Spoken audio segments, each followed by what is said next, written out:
국민의힘 윤석열 대선 후보가 선대위 전면 해체와 쇄신안을 발표했습니다. 윤석열 국민의힘 대선 후보가 기존 선대위를 전격 개선하고 슬림한 실무형 선대본부를 구성하겠다고 선언했습니다. 이틀간 고심 끝에 내린 윤석열 후보의 선대위 개편안은 김종인 총괄선대위원장과 결별한 홀로서기였습니다. 윤 후보는 기존의 3단계 선대위원장직을 없애고 4선의 권영세 의원을 본부장으로 하는 철저한 실무형의 슬림한 선대본부를 구성하겠다고 밝혔습니다. 윤 후보는 그동안 실망하신 국민께 송구하다며 전혀 다른 모습으로 국민들이 듣고 싶어하는 말을 하겠다고 말했습니다. 선대위 내부 혼란을 수습하기 위해서 기존의 선대위를 해체하고 원점에서 다시 시작하는 후보 중심의 초슬림형 선대위를 구성하면서 지지율 반등을 꾀하고 있습니다. 김재원 최고위원께서 코로나19 밀접 접촉자로 자택 격리 중이십니다. 그래서 특별히 요즘 타 방송사에서 맹활약하고 계시는 우리 김용남 전 의원님 모셨습니다. 어서 오세요. 네, 안녕하세요. 반갑습니다. 네. 급하게 연락받고 왔습니다. 급하게 연락받고. 지난 한 주 국민의힘이 선대위 개편 문제를 두고 상당히 급박하게 돌아갔죠. 장고에 들어갔던 윤석열 후보 지난 5일 선대위를 사실상 해체하고 초슬림하게 만들겠다. 다시 시작하겠다. 나에게 시간을 달라. 이렇게 얘기를 했습니다. 먼저 국민의힘 상황 어떻게 보고 계신가요? 사실은 민주당과 이재명 후보와의 어떤 대결보다 최근에는 당내 분란을 수습하는 데 더 많은 에너지를 쏟았습니다. 왜냐하면 이준석 대표가 2주 간격으로 선대위를 사퇴를 했고 네. 그 사퇴 이후에도 끊임없이 사실상 자기 당 후보를 깎아내리는 발언을 연달아 했기 때문에 상대 당하고의 싸울 수 있는 어떤 전열 정비가 안 돼 있는 상황이었거든요. 그런 와중에 윤석열 후보가 선거를 2달 앞두고 어떤 면에서는 극약 처방으로 볼 수 있는 결단을 내렸는데요. 앞으로는 당내 분란을 좀 정리하고 한 목소리가 돼서 빠른 기동력을 갖춘 선거 캠프로서 남은 2달여의 선거 기간을 보낼 예정입니다. 네. 김영주 의원께서는 어떻게 보셨습니까? 어쨌든 뭐 예상했던 대로 네. 김종인 총괄선대위원장과의 결별선언 그래도 계속 조언을 구하겠다 이렇게 감사하다 이렇게 말씀을 하셨습니다만은 어떤 면에서는 이렇게 초반부터 김종인 위원장이 그렇게 화학적으로 결합하지 못했다는 측면이 있고 네. 또 혹은 아무리 정권이 주어졌더라도 떼어놓고 공공연하게 외부인들 카메라 다 있는 데서 시키는 대로만 하라라고 하는 것은 너무 후보 본인으로서도 굉장히 자존심 상하고 네. 또 여러 가지 생각을 할 수밖에 없었던 부분이고 최종적으로 아마 윤석열 다음이 뭐냐는 고민을 하면서 그런 결단을 내렸을 것이라고 생각하는데 이제 그럼에도 불구하고 이제 이준석 대표의 문제가 네. 더 남은 과제로 있는 거고 본인은 나갈 생각이 없다고 네. 대놓고 얘기를 하니까 어떻게 이 문제를 풀어갈 것이냐. 또 하나는 어쨌든 안철수 밖에 있는 국민의당 후보의 지지율이 오빠가고 있는 상황에서 자기 지지를 유지하면서 또 이준석 대표를 어떻게 해결하느냐가 자기의 리더십의 어떤 시험대가 되었다. 그렇게 보여집니다. 그 김영주 의원 지적하신 것처럼 사실은 김종인 총괄위원장과의 관계가 사실 이제 어렵게 모셔왔는데 사실 오래가지 못했고 이런 결별은 좀 불가피하다고 보셨습니까? 어떻게 보셨어요? 결별할 수밖에 없는 상황을 김종인 위원장께서 만드신 측면이 있죠. 처음에. 네. 그러니까 김종인 위원장이 총괄위원장으로 사실은 한 달 넘게 계셨어요. 근데 그렇죠. 선대위가 잘 굴러간다는 느낌을 받기가 어려웠거든요. 그리고 김종인 위원장께서 물론 오랜 정치 경력을 갖고 계시고 여러 번의 대선에 참여하신 것은 사실입니다만 본인 스스로 너무 킹메이커로서의 본인의 능력 내지는 중요성을 강조하다 보니까 마치 이게 조연과 주연이 바뀌는 듯한 네. 장면을 여러 번 연출하셨거든요. 그러면서 후보와의 어떤 소통 없이 본인을 제외한 나머지 선대위의 해체를 발표하신 것도 있고 의총에서의 그 소위 연기 발언, 네, 네. 그거는 공식성상에서 나올 수 없는 얘기죠. 윤석열 후보로 하여금 김종인 위원장과 남은 선거 기간을 계속 가기는 어렵다고 판단할 수밖에 없는 상황을 김종인 위원장께서 스스로 만들었다 이렇게 생각이 됩니다. 네. 사실 민주당 입장에서는 국민의힘이 내부 싸움으로 저렇게 시간 보내는 게 민주당에서는 좋은 거잖아요. 그런데 냉정하게 봤을 때 말씀하신 것처럼 아직 그래도 한 2달 남았으니까 이제라도 충분히 할 수 있다라는 의견과 이제 좀 늦은 것 같아. 여러 가지 전망이 있을 텐데 냉정하게 보시기엔 어떻습니까? 냉정하게 보기에 한 수가 더 있죠. 그러니까 후보 단일화의 국면을 어떻게 관리해 가느냐. 그러니까 후보 단일화가 잘된 후보 단일화는 충분히 정권 교체를 가져올 수 있는 후보 단일화가 됩니다. 근데 잘못된 후보 단일화는 사실 우리 후보를 흔드는 말하자면 끊임없이 홍준표 대안론이 나온다든지 혹은 뭐 안철수 대안론을 계속 들이민다든지 이제 그런 어떤 부분들이 관리가 돼야 되는 거고 정권 교체 이꼬로 윤석열이냐의 문제에 대해서 윤석열 스스로가 지지율을 높여서 답을 해줘야 돼요. 안철수 후보가 15% 올라와 버리고 윤 후보가 20% 초반이 올라와 버리면 거의 5% 6% 안에 접전이 됐을 경우에 그랬을 때 역으로 그러면 차라리 당내 일부에서 이참에 윤 후보가 아니라 안 후보로 대안을 삼아서 정권 교체하자 이런 논의 없으라는 법이 없어요. 그걸 딛고 설 수 있는 저력을 주변 사람한테 신뢰를 주느냐 하는 것이 지금 리더십의 시험대에 와 있다는 것이죠. 단일화 관련해서는 어떻습니까? 저는 사실 그 전부터 확실한 정권 교체를 위해서는 안철수 후보와의 단일화가 필요하게 될 거다 이런 말씀을 계속 드렸어요. 근데 최근에 공교롭게 윤석열 후보의 지지율이 좀 떨어지고 안철수 후보의 지지율이 올라오면서 야권 후보 단일화의 필요성도 더 커졌고요. 가능성도 더 높아졌다고 저는 생각이 듭니다. 왜냐하면 안철수 후보가 이번에 3번째 대선 출마잖아요. 그렇죠. 첫 번째 대선 출마인 2012년 대선에서는 일방적으로 문재인 후보에게 양보하는 단일화가 됐어요. 그리고 두 번째 2017년 대선에서는 끝까지 완주했는데 3등했죠. 그렇죠. 네. 이번이 3번째 대선 출마라 안철수 후보로서는 본인이 일방적으로 양보하는 단일화는 뭐 꿈에도 생각을 안 할 겁니다. 본인이 야권 단일 후보가 될 수 있는 가능성이 보여야 단일화 협상 테이블에 나설 거예요. 근데 지금 상황이 공교롭게 그렇게 될 수 있는 상황이잖아요. 네네. 어쨌든 안철수 후보도 충분히 야권 단일 후보로서의 자기의 가능성을 타진해 볼 수 있는 상황이 돼가고 있다. 그런 의미에서 단일화가 잘만 된다면 판세를 뒤집고 반전할 수 있는. 정권 교체를 이뤄낼 수 있는 충분한 가능성이 있다라고 생각이 됩니다. 네.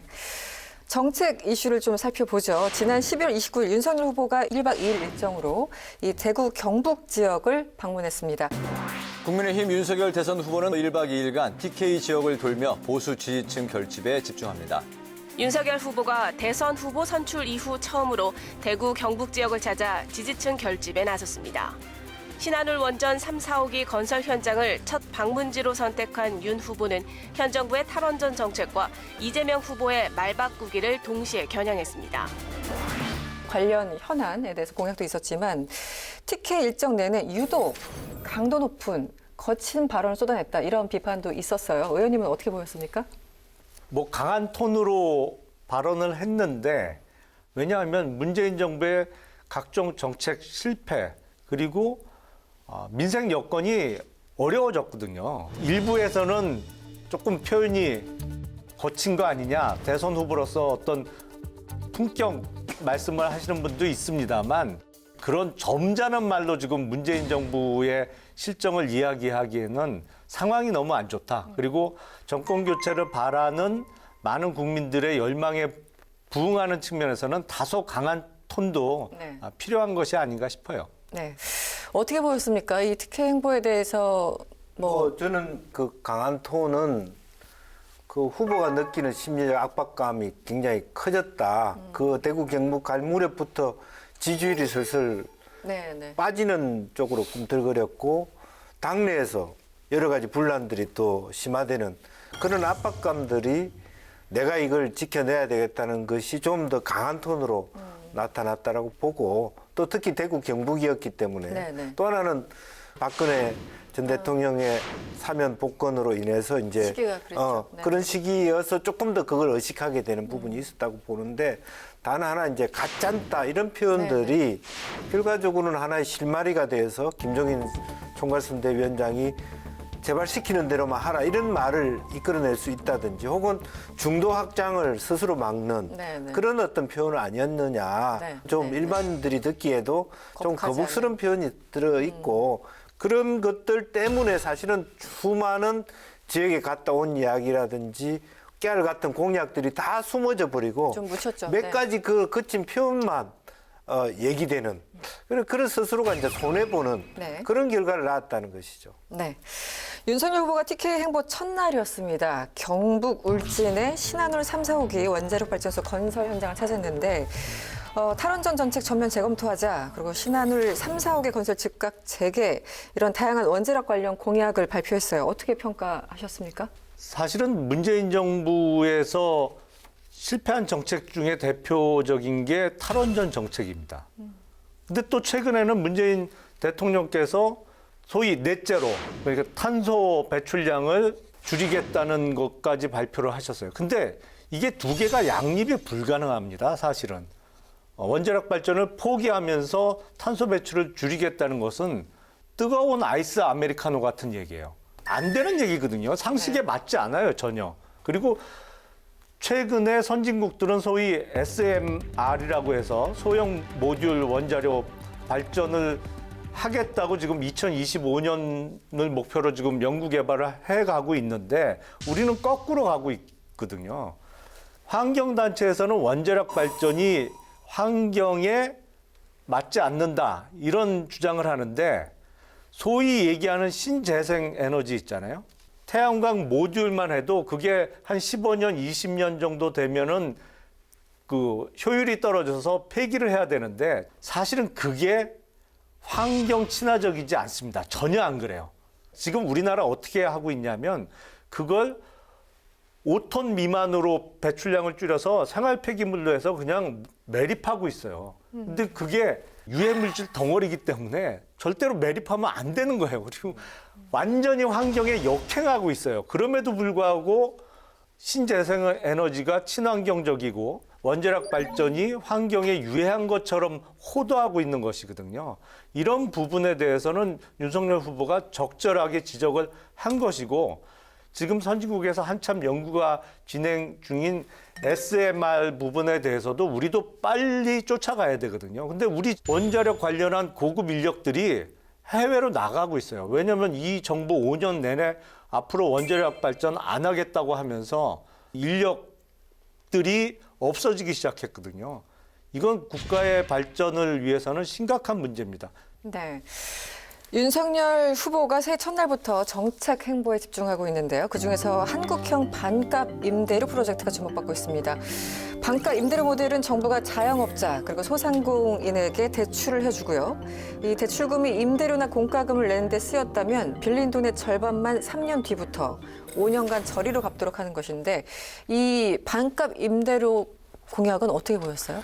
그래서 이제 뭐 반값 임대료 공약도 뭐 절묘한 공약이라고 할 수 있겠습니다만은 아무래도 이제 그런 그 부담을 줄여준다는 의미에서 취지가? 네, 가급적이면 빌려주고 이렇게 갚는 그런 구조보다는 조금 더 많이 실제적인 지원을 해주는 그런 부분들이 있을 수 있겠다라는 생각이고요. 대출 많이 해주는 것으로서 이 문제가 해결되지 않도록 그렇게 하는 것이 좋지 않겠냐 그렇게 생각이 듭니다. 네. 윤 후보의 반값 임대료 공약 의원님은 어떻게 보셨어요? 사실은 지금 워낙 소상공인들의 형편이 어렵기 때문에 많은 고민 끝에 나온 공약입니다. 근데 저는 보다 근본적인 그 문제 해결이 필요하다고 생각을 해요. 지금 보면 코로나 때문에 더 심해졌습니다만 서울 종로통에도 1층에 빈 상가가 엄청 많거든요. 그런데 그렇게 빈 상가들이 많은데 건물주들이 싼 가격에 임대를 못 줘요. 왜냐하면 민주당이 주도해서 개정한 상가 임대차 보호법상 한 번 임대를 주면 사실은 10년을 임대를 줘야 됩니다. 5년이 지난 후에 임차인의 갱신 청구권이 인정되는데 그때 임대료를 5% 이내 범위에서만 한 번 올릴 수가 있어요. 네네. 그러니까 이 정도로 빈 상가가 늘어나면 건물주 입장에서도 적어도 뭐 2년이 됐던 3년이 됐던 싼 가격이라도 임대를 주고 네네. 그래서 낮은 임대료에 또 들어와서 세를 얻어서 장사할 분들이 나와야 되는데 이게 법상 한 번 주면 10년을 묶이게 만들어 놔서 건물주 입장에서도 좀 나아지겠지 하면서 기다릴 수밖에 없는 상황이고, 임차인을 위한다고 바꾼 법률이 오히려 임차인도 장사할 기회를 막아버리고 임대인도 싼 가격에 임대를 못 주게 하는 부작용만 낳고 있습니다. 이런 근본적인 문제 해결부터 좀 고민을 해야 되는데, 대통령도 뭐 국회 의석은 어쩔 수가 없으니까 그걸 공약으로 내걸 수 없겠죠. 네. 그런가 하면 저는 개인적으로 이 공약이 흥미로웠는데, 윤석열 위키, 공약 위키 플랫폼 공개했습니다. 한마디로 그 집단지성을 활용하자는 거죠. 정책을 내고 시민들이, 국민들이 이제 댓글을 달면 정책 담당자들이 수용할 건 수용하고 뭔가 수정할 건 수정하겠다라는 건데, 취지가 좋아 보입니다. 일단 어떻게 보셨습니까? 사실은 지금은 이런 식의 공약 개발이 더 중요한 시점이 됐죠. 네. 그래서 앞으로 좋은 공약을 많이 수집할 수 있길 바라고, 얼마 전에 그 민주당에서 내놓은 공약 중에 아주 히트한 공약이 하나 있더라고요.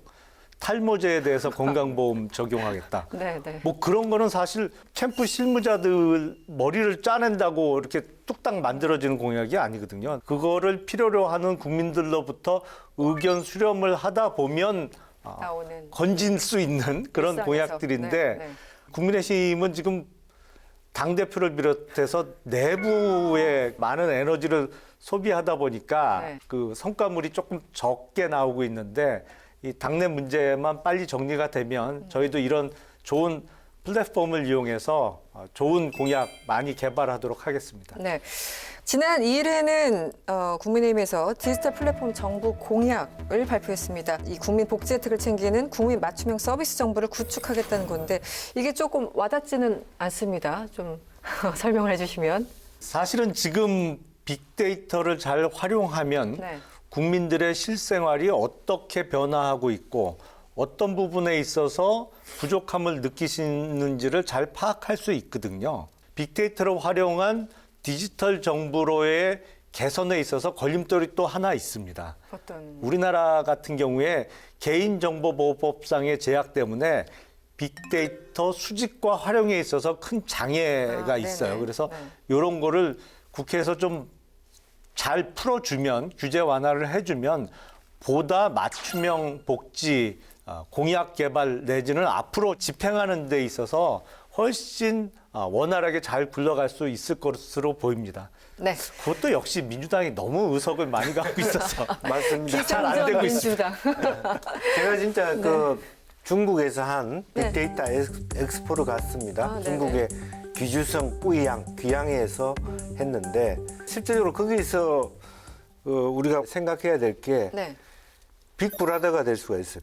빅데이터 정부라고 하는 거예요. 국민 세상을 모든 걸 다 알 수 있고, 심지어는 어느 시도에 세금이 많이 거치고 안 거치고 다 들어오니까 오히려 정부가 국민을 통제하고 네, 통제하기 또 그렇죠. 그런 것으로만 잘못 쓰일 수가 네. 있는 부분이 있더라고요. 그래서 장단점이 있죠. 그런 것들을 미리 가르고, 그런 의미에서 이게 대선 후보들도 네. 또 국회의원들도 넓은 견지에서 이 문제를 봐야 된다. 그런 말씀드립니다. 네, 국민의힘 윤석열 후보 대선 이슈에 대해서 짚어봤습니다. 빅데이터 알아보겠습니다. 빅데이터로 여론을 읽어봅니다. 지난 한 주 국민의힘을 주제어로 빅데이터를 분석했습니다.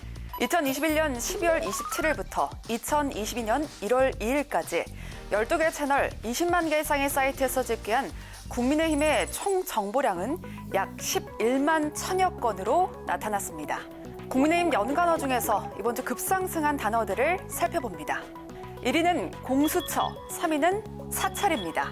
공수처가 윤석열 국민의힘 대선 후보 부부와 야당 의원, 기자 등을 상대로 광범위한 통신 자료를 조회한 것으로 알려지면서 사찰 논란이 불거졌는데요. 공수처는 적법한 절차에 따라 통신 자료를 조회했다고 강조했지만 국민의힘은 불법 사찰이라고 강하게 주장하고 있습니다. 2위는 대구 경북입니다. 지난해 12월 29일 윤석열 대선 후보가 1박 2일 일정으로 대구 경북 지역을 방문해 대구 경북 통합 신공항 조기 건설, 원자력 공약 등을 발표했습니다. 4위는 토론회입니다. 윤석열 후보가 법정 토론회에는 참여하지 않겠다는 의사를 거듭 밝혔는데요. 이에 대해 이재명 후보는 5,200만 국민들의 삶을 통째로 책임지는 자리인데 마치 장난하듯이 하면 안 된다라고 윤 후보를 비판하면서 토론회가 급상승 연관어에 올랐습니다. 5위는 새해입니다. 새해 첫날 강원도 최전방 GOP 철책을 통한 월북 사건이 발생했습니다. 국민의힘은 반복되는 경계 실패 사건은 정부의 안이한 안보의식에서 비롯된 것이라고 지적했습니다. 또한 문재인 대통령의 새해 신년사에 대해 자화자찬과 딴 세상 인식이 반복됐다라고 비판하면서 새해라는 단어가 많이 등장했습니다. 다음은 국민의힘 인물 연관어 중에서 지난 한 주 급상승한 이름을 살펴봅니다.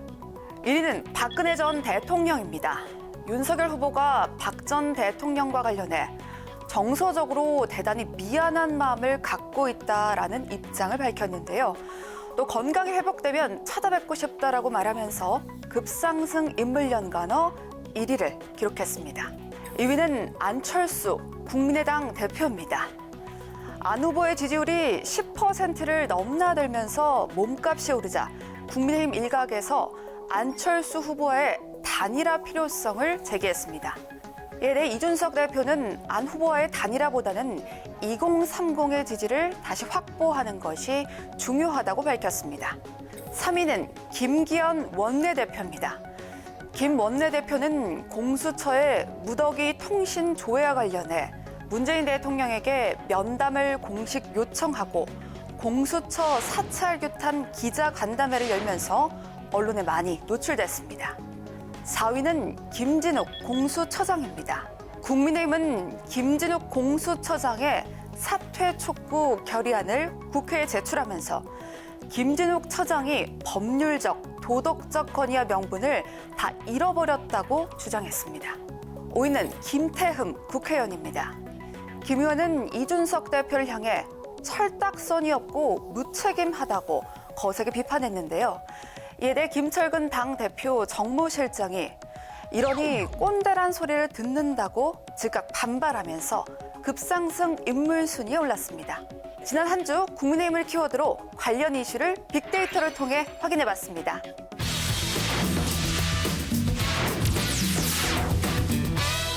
지난 4일 더불어민주당 이재명 후보가 2022년 신년 기자회견을 열었습니다.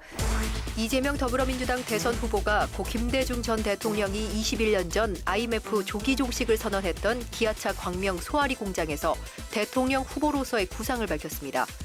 위기에 강한 경제 민생 대통령의 이미지를 내세운 이 후보는 국력 세계 5위를 목표로 국민소득 5만 달러를 향해 나아가겠다며 국민 대도약 시대를 열겠다고 공언했습니다.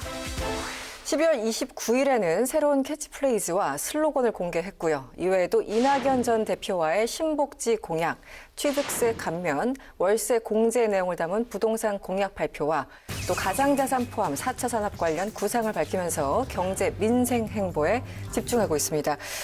이재명 후보가 자동차 공장에서 신년 기자회견을 발표했습니다. 코로나19, 저성장, 양극화, 기후위기, 그리고 미중 경쟁 이것을 4대 위기라고 규정을 했고요.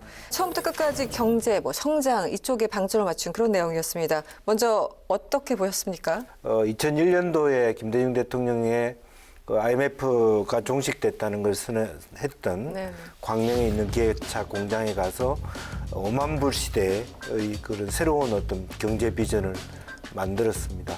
이제 그런 의미에서 앞으로 그 민생 중심 또 성장 중심으로 경제 대통령이라고 하는 이미지를 구축하겠다라고 하는 부분들로 느꼈고요. 문재인 정부 들어서는 코로나 때문에도 그렇습니다만은 여러 가지 어떤 그 복지 또 지원 이런 어떤 키워드만 중심이 됐다면 앞으로 이재명 시대에는 조금 더 우리나라가 다시 한번 OECD의 복지국가뿐만 아니라 경제대국으로서의 5만 불 시대를 열겠다라고 하는 포부를 밝혔다. 그런 의미를 가지고 새벽 2부터 시종일관 경제 행보를 하고 있다. 그렇게 봐야 되겠죠. 네.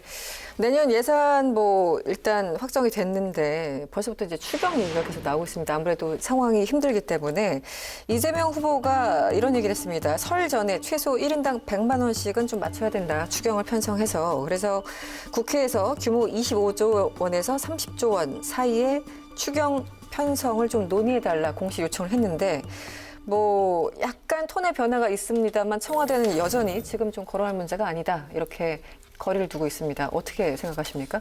우리가 코로나 발생 이후에 5차례에 걸쳐서 재난지원금 형태의 지원금을 배포를 했는데 총 66조 원 정도 썼습니다. 네. 근데 그거를 정말 코로나 때문에 어려워진 중소상공인들에게 집중하지를 않고 대부분 3차례를 전 국민에게 이렇게 나눠주는 형태로 했어요. 근데 저는 그 부분을 동의하기가 어려운 게 코로나가 발발해서 어려워진 분들은 엄청 더 어려워졌습니다. 대표적으로 이제 소상공인들이 그렇죠. 네. 하지만 공무원들이나 대기업 직원들이나 그러니까 소득이 전혀 줄지 않은 분들이 많아요. 근데 골고루 똑같은 금액을 이렇게 나눠주자 사실상의 매표 행위로밖에 생각이 안 됩니다. 그래서 이렇게 국가 재정을 이용해서 선거를 앞두고 급하게 또 추경까지 해서 돈을 살포하는 것보단 정말 어려움에 처한 분들에게 대해서 정확히 타겟팅을 해서 집중적으로 지원을 해주는 것이 맞지 않나 싶어요. 어떻습니까? 이 추경에 대해서. 네, 후보도 이재명 후보도 그런 얘기를 했습니다. 소상공인에게 두텁게 지원을 네네. 하고 그렇지만 이제 넓게도 필요하다. 정부가 그렇게 해주라. 그런 얘기를 하는 것이고요.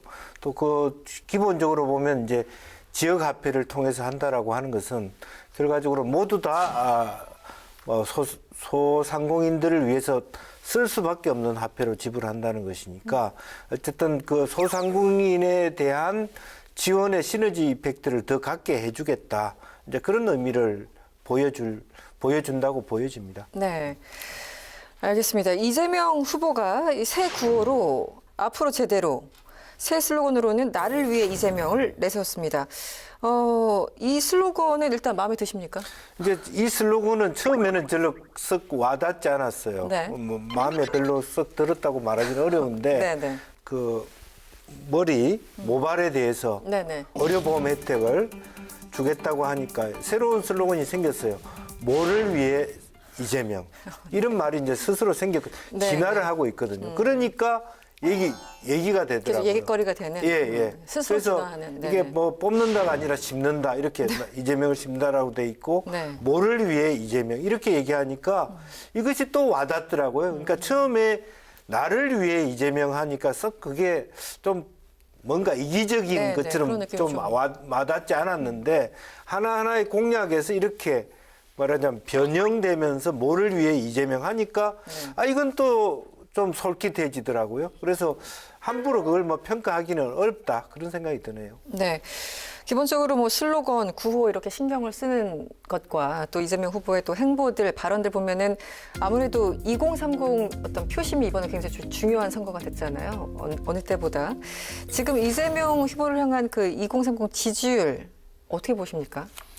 사실은 2030이 이렇게 중요하게 부각된 첫 번째 이유는 가장 큰 부동층으로 남아 있었기 때문에 중요해진 거 아니겠습니까? 근데 최근에 윤석열 후보의 지지율이 당내 분란 때문에 좀 꺾이면서 이재명 후보 쪽으로 이동한 거는 맞는 것 같아요. 근데 네. 그게 전부 이동한 거는 또 아니에요. 이렇게 네네. 보면 여전히 부동층으로 남아 있거나 아니면 안철수 후보에게 좀 이동한 측면도 있고 그래서 앞으로 윤석열 후보가 전열을 가다듬어서 새로운 모습을 보여드리면 2030의 표심도 다시 찾아올 것으로 보이고요.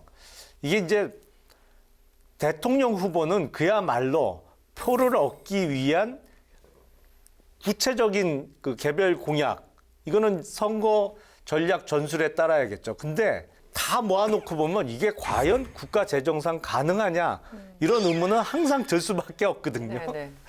그 점을 근데 선거 때는 일단 저지르고 보는 쪽이 좀 유리한 것 같기도 하고 네, 항상 경험상. 고민입니다. 네. 이 부분은. 그렇군요. 네. 2030이라 하더라도 여성은 또 다르고 남성은 또 다른 이런 계산법이 굉장히 복잡해지는 그렇습니다. 것 같습니다. 네, 그렇기 때문에 지금까지는 솔직히 이제 이준석 대표를 통해서 이게 부각된 부분이 있고 더 나아가서는 지난 서울시장 선거 네, 네. 동안 때 나타나는 2030의 표심 거의 70% 이상이 말하자면 오세훈 후보를 지지했다든지 또 남성과 여성의 표심이 갈라졌다든지 네.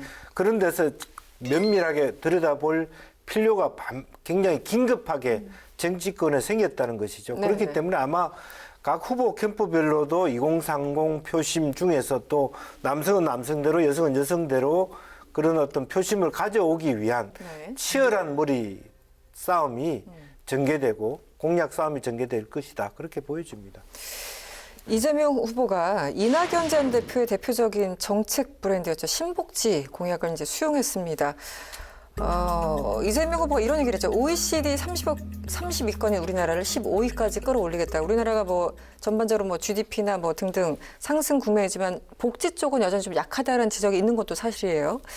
이 신복지 1호 공약을 발표했는데 기본적으로 어떻게 평가를 하십니까? 우리나라가 거의 이제 그야말로 국가 브랜드도 굉장히 올라갔고 네네. 신인도도 올라갔고 또 보건에 대한 K 방역에 대한 국제적인 인지도가 올라간 만큼 그에 준하는 어떤 복지에 대한 지약적인 측면들을 네. 말하자면 보완해 가는 것은 나는 긴급히 요청되고 심지어는 연기금을 깼으라도 노인 절대 빈곤을 없애야 된다는 주장도 나오기 때문에 네네. 아마 그런 부분에 대해서는 어떤 후보든 이 문제에 대한 공감도는 저는 있을 것이라고 보여집니다. 네. 여야 할 것 없이 사실은 이제 부동산이 굉장히 큰 이슈지 않습니까? 이재명 후보가 일명 무한 책임 부동산 세 번째 공약을 발표했어요. 이 후보는 최대 5년치 월세까지 2월에 공제할 수 있도록 하는 월세 2월 공제 제도를 공약했습니다. 월세 공제율을 높이고 공제 대상 주택 가격도 3억 원 이하에서 5억 원 이하로 완화해 대상자를 늘리겠다고 약속했습니다. 월세 주거 형태가 많은 청년층과 1인 가구를 고려한 부동산 공약으로 해석됩니다. 생애 최초 주택 구매자의 취득세 50% 감면 혜택 기준을 2억 원씩 상향 조정하고 또 최고 세율 3% 부과 기준을 9억에서 12억으로 상향하는 취득세 감면 공약을 내놨습니다. 두 분 어떻게 보시는지 궁금한데 먼저 김영남 의원님 이 부분은 어떻게 보셨습니까? 우선 부동산을 포함한 경제 전반 분야에 대해서 이재명 후보의 최근 행보는 본인의 색깔 감추기 같아요. 감추기. 왜냐하면 이재명 후보는 이런 색깔이 아니었거든요. 국토보유세 신설해서 네. 거기에 늘어난 세수 갖고 기본소득 나눠주겠다 이거였잖아요. 그러니까 고율의 세율과 또 그만큼 늘어난 세금을 많은 국민들한테 나눠주겠다는 것인데 최근 이재명 후보의 발언을 보면 경제 정책이 됐던 부동산 정책이 됐던 이게 민주당 후보인지 국민의힘 후보인지 과거에 이명박 후보 시절의 발언도 연상되고요. 그래서 본인 색깔을 완전히 감추고 있어요. 그래서 과연 이게 진심이냐. 부동산 관련해서도 세부담을 줄여주겠다는 게 핵심 내용인데 또 최근에는 국토보유세를 포기할 수 있다는 식으로 얘기하다가 토지이익 배당금제 네네. 이야기를 했어요. 그러니까 역시 이게 이 세부담을 줄여주겠다는 이재명 후보의 발언은 진심은 아닌 것 같다. 이런 네. 생각이 듭니다. 이게 생각이 바뀐 게 아니라 감추는 거다라고 진단을 해주셨는데 아마 야당에서는 얄미울 겁니다. 거의 윤석열 후보하고 별로 공약 차이가 안 나고 다 뺏겨 한다. 네, 그렇게 뺏겨간다. 얘기할 수 네, 있습니다만 뺏어간다. 어쨌든 이재명 후보의 그 발언으로 보면 국민이 싫어하는 거 안 하겠다. 이 정부에서 실패를 한 것은 실패로 인정하자. 라는 데서 비롯한 거거든요. 네네. 어쨌든 누가 뭐래도 실패한 거는 바꿔야 되는 거고 네네. 그래서 누구 것이든 간에 좋은 정책이면 가져오겠다라고 하는 거고 또 하나는 실제적으로 보면 지금 뭐 4억에서 6억 지방 3억에서 5억 하는 것은 네. 현실화하는 거 아닙니까? 공시지가 상승에 의한 뭐 아파트값 상승에 의한 네네. 그런 것을 현실화하자는 것이고 새로운 것도 아니고 국민들이 바라는 대로 하겠다. 그리고 또 매물을 많이 내놓을 수 있는 방안들을 쓰겠다라고 하는 부분이고요. 네. 근데 그럼에도 불구하고 배당금 이런 얘기를 하는 것은 결과적으로 인간이 노동할 수 있는 그런 어떤 근로소득이 줄어들 미래 사회를 위해서 어떻게 우리 사회가 양극화를 둔화시킬 수 있을 것이냐. 네. 이런 것은 같이 함께 고민할 수밖에 없는 것이다.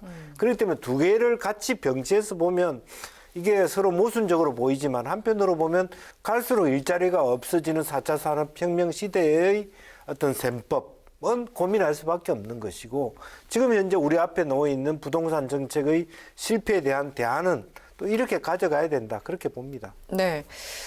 네 번째 공약은 월세 공제 확대 정책이에요. 최대 5년 전 월세까지 공제받을 수 있는 2월 공제를 도입하고 공제율을 높이겠다. 이제 다 한마디로 뭐 주거비 부담을 낮추겠다. 여러 가지 취지에서 이제 여러 가지 공약들이 나오는데 이 부분은 어떻게 보셨습니까? 주거 비용에 대해서 소득 공제를 실시해 주겠다. 네. 근데 그것도 5년을 소급해서 공제해 주겠다는 네네. 내용 아니겠어요? 가장 큰 문제는 우리 흔히 얘기하는 월세 같은 거를 계산서 발급을 거의 안 하잖아요. 그런 거 많죠. 그러니까 그거를 5년치를 소급해서 공제하겠다? 그거 증빙을 어떻게 해야 될지가 문제고 그건 물론 실무적인 문제입니다만 이렇게 해서 공제를 해주면 세수가 그만큼 줄어들 수밖에 없잖아요. 그런데 지금 이재명 후보께서 하겠다는 복지 공약은 줄어든 세수로 감당할 수 없거든요. 우리가 문재인 정부 시작할 때 국가 채무 비율이 대략 36% 정도였어요. 지금 50%입니다. 근데 이재명 후보가 정말 이걸 한다면 앞으로 향후 5년 이내에 국가 채무 비율이 50%가 아니라 70%를 뚫고 훨씬 올라가야 돼요. 그러니까 현실적으로 실현 가능하겠느냐. 선거 때 그냥 하시는 말씀 아닌가 싶어요. 또 가상자산 많은 분들이 이제 관심을 갖는데 이재명 후보가 최근에는 이제 가상자산 거래소 이전 공약을 검토 중이라고 얘기를 했고요. 이 선거자금 펀딩에 이 NFT 대체 불가 토큰이라고 하죠. 이것을 이용할 계획이라고 했는데 이 부분은 어떻게 보였습니까? 사실은 뭐 NFT는 뭐 다 알다시피 대체 불가 토큰인데 과거에 우리가 이제 후원금을 모을 때 예를 들어서 어떤 그 경품 이렇게 그 김용남 의원이 있으면 김용남 의원의 그림을 그려놓고 그것을 네. 팔기도 하고 네. 그랬거든요. 후원금을 쓸 수 있도록 하는 거죠. 이제 그런 것들이 되기 때문에 실제로 NFT를 이해하는 분들은 충분히 그게 가능하다라고 생각이 들고 다만 이제 제가 전제가 되는 것은 이런 경우에 예컨대 이 그림에 대한 NFT를 삼성그룹에서 30억에 샀다. 이건 문제가 되겠죠. 그러니까 미리 어떤 그런 말하자면 기준 우리가 생각할 때 이것은 잘못하면 이게 뇌물이 되는 거잖아요. 엄격하게. 그런 부분에 대한 문제만 말끔히 해결한다면 상당히 재미있는 아이디어고 네. 또 청년들이 즐겨할 수 있는 네. 투자이면서 또 후원일 수 있기 네, 때문에 좀 유연할 수 뭐 있는. 새로운 방법이라고 보여지고 네. 이재명 후보가 먼저 하면 반드시 윤석열 후보도 따라할 수 있을 거라고 보여집니다. 어떻게 보십니까? 네. 제가 이해하기로는 선거자금 펀딩을 NFT를 이용해서 한다는 거는 서로 모순되는 얘기 같은데요. 이런 거죠. 예. 그러니까 대체 불가이기 때문에 이것에 대한 소유권은 내가 갖고 있으나 그 돈을 내가 지불한 그 돈을 이재명 후보한테 준다는 개념입니다. 이게 뭐 NFT가 됐던 실물 자산이 됐던 그러면 과거 선거에서 어느 정당이 자선바자회처럼 실물 팔고 이 가격으로 후원금 주세요 이거 안 했겠어요? 좀 어렵긴 합니다. 네. 이재명 후보가 최근 코로나19 확산세를 감안해서 이제 매주 했었던 메타버스, 매주 이제 버스를 타고 지역에 가서 사람들을 만나는 그 메타버스 일정을 중단하고 일명 BMW 선거 운동을 계획했습니다. 이제 버스를 타고 지하철 타고 또 워킹 걸어 다니면서 사람들을 만나겠다라는 건데 선거 전략의 변화가 코로나19로 생긴 거잖아요. 어떻게 보십니까? 이 BMW 선거 운동? 사실은 뭐 시줄과 날줄이죠. 그러니까 그전에는 이제 부산 부울경이라든지 네네. 멀리 이제 거리를 두고 호남이나 이렇게 다녔습니다만 이제는 이제 선거가 임박하니까 수도권이라든지 이런 쪽에 집중돼 있는 곳을 간다. 이런 개념이기 때문에 그것이 뭐 혼란스러울 것도 없고요. 네네. 그래서 이렇게 많은 사람들과 또 더 많이 소통할 수 있는 방법이 온라인 플랫폼을 통한 소통이니까 네. 근데 그런 부분에 대해서는 아마 적절히 섞어가면서 쓸 것이라고 보여지고요. 또 그런 면에서 아마 이재명 후보가 그런 부분이 많이 단련돼 왔던 후보이기 때문에 네네. 그런 것에 대한 장점을 살리겠다. 그런 의지로 보여집니다.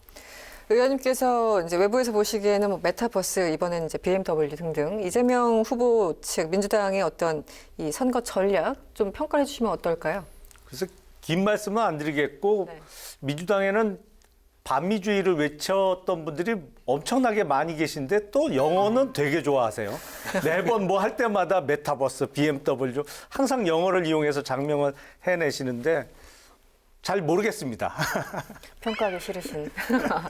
알겠습니다. 일단 지금 모든 후보들이 사람들 만나는 것 자체가 이제 좀 힘들게 된 그런 시즌이어서 앞으로 70일을 어떻게 또 활용할지 지켜봐야 될 것 같습니다. 최근에 사실 토론이 대선 주자들 간의 토론 보고 싶다라는 분들이 많은데 토론이 많지 않아요. 네. 그래서 그런지 또 채널도 많아지고 유튜브 방송에서 각각 후보들을 불러서 인터뷰를 했는데 소위 대박을 쳤습니다. 어떻게 보셨습니까? 이게 어마어마한 숫자가 나왔습니다.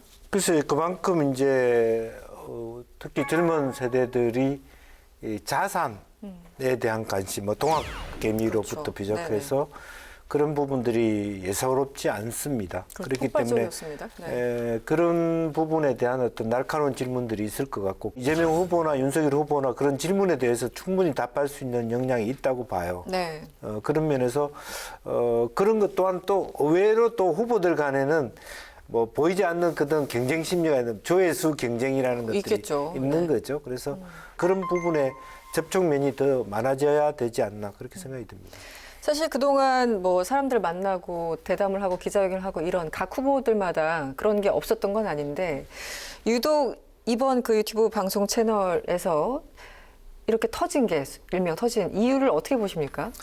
우선 그 유튜브 채널의 장점을 10분 활용한 거죠. 네. 왜냐하면 공중파에서는 다룰 수 없는 주제와 충분한 시간을 갖고 각 후보별로 1시간 반 그렇죠. 이상 되잖아요. 그러니까 여타 방송에서는 볼 수 없었던 것을 유튜브 채널을 통해서 볼 수 있었다는 것이 네. 이렇게 많은 조회수를 나오게 한 것 같고요. 그 양 후보 간의 조회수가 왜 차이 나는지는 제가 보니까 알겠더라고요. 왜냐하면 네. 이게 특히 경제 관련, 주식 관련 유튜브 채널을 보시는 분들은 일단은 그 2020년 3월인가요? 코스피가 거의 1480까지 떨어졌다가 이제 2배 가까이 상승하면서 주식이 가장 큰 관심사가 됐고 어떤 주식 투자를 통해서 내 돈을 불리는 거에 관심들을 많이 갖고 계신데 윤석열 후보는 이 방송 초반에 본인의 장점인 증권범죄 수사 얘기를 너무 많이 했어요. 그게 뭐 네. 상당히 디테일한 부분까지 네. 뉴욕 남부검찰청 얘기도 나오고 미국의 증권거래위원회죠. SEC 얘기도 나오는데 사실 그거는 국내 주식 투자자 입장에서는 별로 그렇게 관심 있는 얘기는 아니거든요. 근데 본인이 아주 잘하는 분야를 조금 길게 이야기하다 보니까 전혀 다른 이야기를 한 거지 똑같은 모멘트에서 네, 그래서 저는 뭐 왜 그랬는지는 충분히 이해는 됩니다만 내가 들어도 재미는 별로 없다. 네, 청취자들은 사실은 저도 그 TV를 가끔 봅니다만 네. 유튜브를 구독해서 나는 어떻게 하면 자산을 굴릴 수 있을까? 네. 돈 벌까를 궁리하고 있는데 그 수사는 말이야 이렇게 돼서 얘기가 약간 아니 어떻게 보면 부담스러운. 대국적인 측면에서는 증권범죄가 사라져야 또 선량한 개미 투자자들이 더 보호를 보호받는다. 받겠죠. 그리고 올바르게 주가도 형성될 것이고요. 근데 보는 사람은 좀 재미는 없죠. 재미 면에서 약간 좀 차이가 난 것 같다. 네, 여기까지 들었습니다. 한 주간 여야 대선 후보 행보에 대해서 이야기를 나눠봤습니다. 다양한 얘기들이 나왔는데요. 두 분의 사이다 한 줄 평 들을 시간이죠. 오늘 급 나와주신 김용남 전 의원님, 오늘 한 줄 평 부탁드립니다. 저는 최근에 계속 이어지고 있는 네. 이재명 후보의 색깔 감추기. 정말 눈 감고 들으면 민주당 후보인지 국민의힘 후보인지 2007년 대선을 앞둔 이명박 후보의 공약인지 헷갈릴 정도의 색깔 감추기로 하겠습니다. 네, 색깔 감추기. 김영주 의원님. 저는 이제 지금 현재의 국민의힘 상원에서는 좀 후보가 리더십 위기인데 백약이 무효거든. 공약이 무슨 소용 이렇게 했습니다. 네, 그렇군요. 네. 네, 김용남 전 의원님, 김영주 전 의원님 오늘 고생하셨습니다. 고맙습니다. 네. 네, 저희가 준비한 내용은 여기까지입니다. 정치 톡톡 사이다. 다음 이 시간에 뵙겠습니다. 고맙습니다.